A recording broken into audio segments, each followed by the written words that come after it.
Charles Gave, juste votre réaction par rapport à cette phrase qui est devenue un totem, c'est le ça va mieux là. Quand vous entendez le ça va mieux, alors vous l'attribuez à l'économie, vous l'attribuez aux chiffres, ou vous l'attribuez à François Hollande.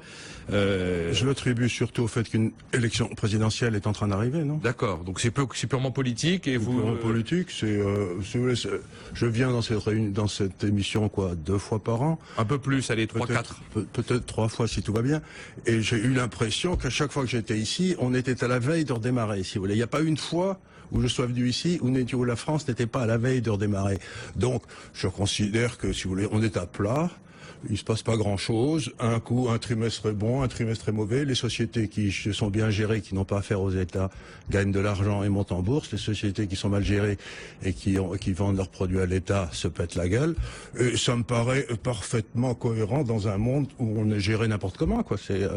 Voilà. On peut quand même pas nier que ça fait pas mal d'années qu'on n'a pas eu autant d'indicateurs dans le vert au niveau macroéconomique. Quand même, Charles Gave, on a eu la croissance zéro, on l'a connue, elle est plus à zéro. La consommation qui avait du mal à redécoller, on l'a connue, elle redécolle. L'investissement qui était complètement je vous donne un exemple. Sous la mer, c'est plus le cas. Oui, mais il y a le Brexit qui vient d'arriver. Oui. Qui met en cause peut-être à terme quelque chose comme l'euro. On en parlera peut-être. Ah ben bien sûr. Et qu'est-ce que ça veut dire? Ça veut dire qu'il n'y a pas un chef d'entreprise qui va pas annuler toutes ses commandes, aussi bien en Angleterre qu'en Europe, parce que si vous savez pas dans quelle monnaie vous allez facturer dans 2 ans, vous n'allez pas faire des gros investissements. Il faut pas rigoler. Les types, ils vivent dans un monde d'incertitude, mais il faut pas exagérer. Et comme on a créé un monde d'incertitude monétaire totale, il faut pas s'imaginer qu'ils vont prendre des décisions particulièrement courageuses. Donc, moi, je constate avec intérêt que le capitalisme est plutôt robuste et qu'il résiste même à nos gouvernements, mais il faut pas trop leur en demander, quand même. Vous pensez véritablement que le Brexit peut conduire à la disparition de l'euro et va donc figer tous les choix des acteurs économiques? Oui, le Brexit, si vous voulez, il y a des tas de... Mais ce qui peut se passer, c'est qu'il y a d'autres pays que la Grande-Bretagne qui décident d'avoir un référendum et que ce référendum soit également positif, ce qui est loin d'être certain, et que ce pays soit dans l'euro. Prenons la Hollande. Et à ce moment-là, effectivement, je pense au Pays-Bas, et à ce moment-là, le système saute. C'est une certitude. Oui, mais on peut aussi imaginer que finalement, dans 2 ans, on se rendra compte que la Grande-Bretagne a finalement pris le large de l'Europe, que ça a été correctement géré, que ça a été lissé dans le temps. Là, tous les gens s'en vont. L'Italie s'en va, l'Espagne s'en va, parce qu'ils se disent, mais pourquoi je reste dans ce carcan imbécile? Je dois retrouver ma liberté monétaire. Pour vous, le Brexit est une bonne nouvelle, quoi. Évidemment. C'est une bonne nouvelle. Il n'y a pas photo. Ils n'ont pas l'air d'être tout à fait de cet avis en Grande-Bretagne aujourd'hui. Ils savent pas comment ils vont gérer l'affaire. Attendez une seconde, là. Parce que vous êtes très aimable de m'inviter, d'ailleurs, parce que je suis tout à fait stupéfait de voir que vous invitez un vieux, crétin, qui ne connaît rien au monde international. Si j'allise les articles de monsieur qui est vaguement raciste, voire xénophobe... De qui parlez-vous?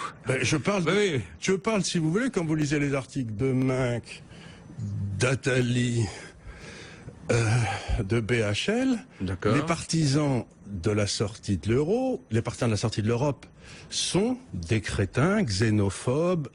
D'accord. Et donc, ce que j'essaye de dire, c'est que les Anglais sont sortis de l'euro. Pourquoi? Ils sont sortis de l'Europe, Ils sont sortis de l'Europe parce que l'Europe n'est plus une machine démocratique. Ça n'a plus rien. Le système européen aujourd'hui n'a plus rien de démocratique. La Commission européenne est à la fois pouvoir exécutif, pouvoir législatif, pouvoir judiciaire. C'est pas nouveau. Pourquoi aujourd'hui c'était pareil il y a 10 ans? Parce qu'ils ont perdu le contrôle de leurs frontières.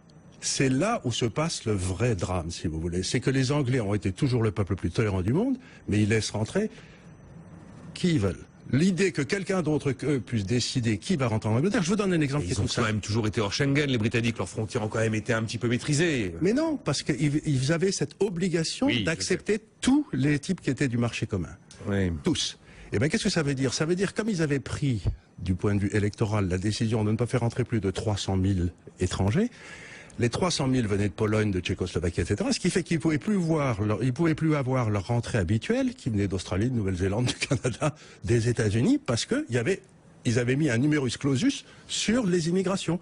Et donc, ils voyaient rentrer des gens dont ils n'avaient pas vraiment besoin, et ceux qui s'étaient toujours rentrés historiquement, ils pouvaient plus rentrer. Donc, c'est pour ça. Mais vous avez quelque chose qui est en train de se passer, c'est que vous avez, dans tous les pays du monde, une bagarre qui se passe entre ce que j'appelle les gens des arbres et les gens des bateaux. Vous savez, en Polynésie, il y a deux types d'individus. Il y a le type qui est le type de l'arbre, qui cultive son arbre dans son île et qui est très content, et le type des bateaux qui coupe l'arbre, qui en fait un bateau et qui va voir si l'île à côté est pas mieux. Et dans le monde entier aujourd'hui, vous avez les gens des bateaux qui ont pris le pouvoir partout, qui massacrent les gens des arbres, et on est en train d'assister à la révolte des gens des arbres. Bon, avec le peuple qui a décidé en sortie de crise de régler ses comptes avec ses élites, et ça nous amènera jusqu'à Trump aux États-Unis, parce que Trump aux États-Unis est aux portes de la Maison Blanche. Les élites ont échoué. Bon, eh ben on marque une pause. Les élites ont échoué. Voilà. Les élites ont échoué. Ouais, mais enfin bon, réagissez, Charles Gave, mais j'aimerais quand même que vous me disiez du fond du cœur pourquoi vous pensez que c'est une bonne nouvelle que tout explose, parce que globalement, c'est ce que vous imaginez, et c'est pas ce que vous avez l'air de souhaiter. Pour moi, c'est un peu ce qui est en train de se passer en Europe. C'est une atteinte totale à la démocratie. C'est-à-dire qu'on a transféré toute une série de pouvoirs à des gens non élus. Et que ces gens sont non élus. Le pouvoir monétaire, oui. Le pouvoir monétaire, oui. Le pouvoir sur les frontières, le pouvoir sur toute une série de... La justice britannique est maintenant soumise à la justice européenne, c'est-à-dire qu'elle est inférieure à la justice européenne. Le Parlement britannique, les décisions qu'il prend, si c'est attaqué en Cour de justice européenne et s'ils perdent, eh bien, la Cour de justice l'emporte sur le Parlement britannique. C'est-à-dire que les Britanniques ont perdu toute leur souveraineté. Et il est hors de question que le pays qui a inventé la démocratie se laisse gouverner par des gens qui n'ont été élus par personne et qui ne se rendent compte à personne. Donc, si vous voulez, c'est ça le débat, c'était est-ce que vous voulez être gouverné par des démocrates de chez vous que vous pouvez virer, ou est-ce que vous voulez être géré par des technocrates que vous pouvez pas virer? Et les Anglais ont dit en bon anglais, et je l'avais annoncé, j'ai écrit toute une série de papiers en disant le Brexit va avoir lieu, parce que les Anglais, ils choisiront pas toujours l'international, le grand large, mais ils choisiront toujours la démocratie, puisque c'est eux qui l'ont inventé. Or, aujourd'hui, les gens ne se rendent pas compte, mais nous ne sommes plus en démocratie. Ça fait un petit moment. J'ai pas l'impression de vivre dans une dictature tout de même. Mais vous vivez dans une dictature mâle. Vous vivez dans une espèce d'Union soviétique mâle. Vous n'avez plus de responsabilité. Donc, on est en train d'essayer de recréer, par exemple, ça fait 40 ans qu'ils essayent de nous expliquer que les nations, c'est très mal, et qu'il faut remplacer les nations européennes, qui sont le cœur où la liberté s'exerce, par une espèce de construction européenne dont finalement les peuples ne veulent pas. Et ce qui me tue avec tout ce qui se passe en ce moment, c'est que on est en train de violer les peuples. Jamais on a demandé au peuple, est-ce que vous voulez que votre justice soit mise sous les ordres de Bruxelles? Jamais. C'est un discours aujourd'hui qui est un leitmotiv dans toutes les formations eurosceptiques européennes, de UKIP, Front National, même Front de gauche à la limite en France, pareil pour Alternative for Deutschland. Il est vrai ce discours. Donc ça correspond à une réalité. Donc pour vous, la bonne nouvelle, c'est qu'enfin on a appuyé sur le bouton. On a fait tomber le deuxième mur de Berlin. Bon. C'est-à-dire qu'aujourd'hui, l'Europe n'a plus aucune légitimité. Elle a la légalité, mais elle n'a plus la légitimité. Le vote anglais a enlevé toute légitimité à l'Europe.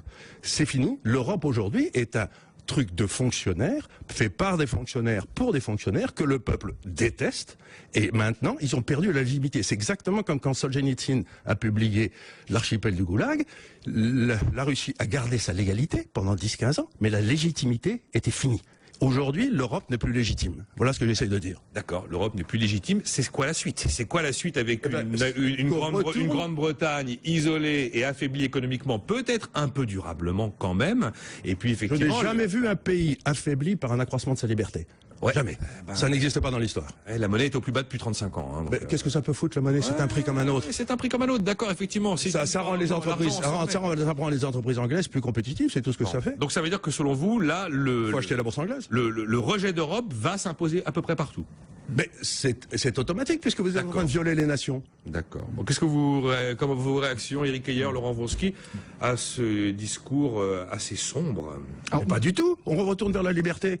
Ouais, il y a rien de plus. J'ai peur de plus magnifique. J'ai peur que la transition soit un peu chaude à gérer. Mais je ne dis pas le contraire, mais qu'est-ce que ça peut foutre? Les pays de l'Est, ils sont mieux aujourd'hui qu'ils étaient au moment de la Russie ou avant? Pour l'instant, si vous voulez, ils sont... par exemple, un pays comme la Pologne est un pays qui est profiteur net des crédits européens. Et qui est à 100%. Et qui a aujourd'hui un gouvernement à 100% qui est dans la ligne de ce que je viens de dire. Parce qu'ils savent ce que c'est que de perdre ta souveraineté, les Polonais. Hein. D'accord, très bien. Le jour où, si vous voulez, on va revenir au franc, on va vivre une transition un peu longue, un peu compliquée, à mon avis. Mais bon... Mais la question que les élites devraient se poser, c'est pourquoi on a ce discours partout? Pourquoi? Parce que les élites ont échoué de façon inimaginable. Le niveau de vie du peuple a baissé comme j'ai jamais vu dans l'histoire. Aujourd'hui, si vous voulez, aux États-Unis, Le niveau de vie de tous les peuples n'a pas baissé. Mais le revenu médian. On a on avait la moitié de la planète qui n'avait pas 1,50 $ pour vivre il y a 35 ans. Aujourd'hui, on est tombé à 17% de la planète qui n'a pas 1,50 $ pour vivre. Il y a eu une énorme amélioration. Élévation du dans niveau nos de vie pays. global. Dans nos pays, le revenu médian aux États-Unis, en termes réels, est plus bas qu'en 78. D'accord. Et oui, c'est important. Mais ils disent on a sous-estimé les défauts du libéralisme et on a peut-être surestimé ses bienfaits. Bref, c'est assez à charge venant du FMI. Hein, on est là, on n'est pas. Qui sont toujours trompés. Alors, vous vouliez réagir, Charles Gave, allez-y. Oui, qui se sont trompés sur pas mal de trucs. Bon, toujours. Et après, j'aimerais qu'on évoque. Je voudrais quand même qu'on revienne un petit peu en arrière, parce qu'ici, on est en train de parler comme si on découvrait des choses. Non. Il y a 5 Mais non, on ans, découvre il y a pas. 5 ans, j'ai publié un papier qui est disponible pour tous ceux qui le veulent, qui s'appelait le coût élevé des taux négatifs, des taux bas. Ce que j'essaye de dire, c'est que si vous maintenez des taux d'intérêt bas, ça fait monter les actifs existants. Les gens empruntent pour acheter les actifs existants, ceux qui le peuvent, c'est-à-dire les riches. Donc le prix des actifs existants qui sont détenus par les riches monte, mais comme il n'y a pas un infini d'argent, les gens cessent de faire des nouveaux investissements. Donc j'ai dit, les taux d'intérêt bas, ça va amener à une hausse des actifs, ça va enrichir les riches, mais comme il n'y a pas de nouveaux investissements qui vont avoir lieu, ça va faire baisser la productivité, ça va appauvrir les pauvres, et donc on rentre dans un monde, à cause de cette politique monétaire imbécile qu'on a depuis bientôt 10 ans, où les riches vont devenir de plus en plus riches, les pauvres de plus en plus pauvres, et la croissance économique va se planter. Donc, la croissance économique se plante parce qu'on a des gars complètement incompétents à la tête des banques centrales. Il ne faut pas se tromper. C'est parce que ça fait 12 ans qu'on a des taux d'intérêt qui sont pas des taux d'intérêt d'équilibre et qui facilitent la spéculation et qui tuent l'investissement. On est d'accord qu'on a retiré le prix au temps et le prix au risque. Mais la solution pour en sortir, mais Charles Gave, la solution pour en sortir ne crève pas les yeux. Tout le monde sait qu'à partir du jour où vous prenez une décision de politique monétaire dans une banque centrale influente qui s'appelle la Fed, et si vous les remontez, compte tenu des niveaux d'endettement public et privé que nous avons aujourd'hui, qui sont les plus élevés qu'on ait connus en temps de paix, ça pète.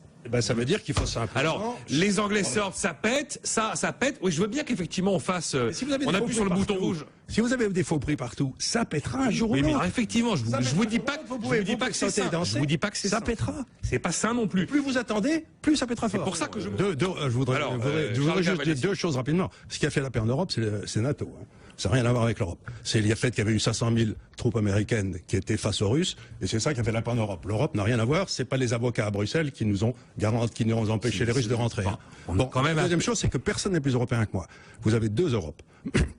Vous avez l'Europe de la subsidiarité, qui est celle que voulait faire De Gasperi, Robert Schuman, Adenauer, et c'est eux qui ont créé l'Europe. Et c'était une Europe où chacun faisait ses affaires dans son coin et on se débrouillait. Et puis vous avez l'Europe de Jean Monnet, qui était de tuer les nations européennes pour essayer de créer un État centralisé européen. Et il y a eu un coup d'État qui s'est passé quand l'Allemagne s'est réunifiée, sous la présidence de Mitterrand, pour forcer la création de cet État européen dont personne ne voulait. Donc moi, tout ce que je veux, c'est qu'on retourne à l'Europe de la subsidiarité, chacun s'occupe de ce qu'il fait, et puis on appelle les affaires.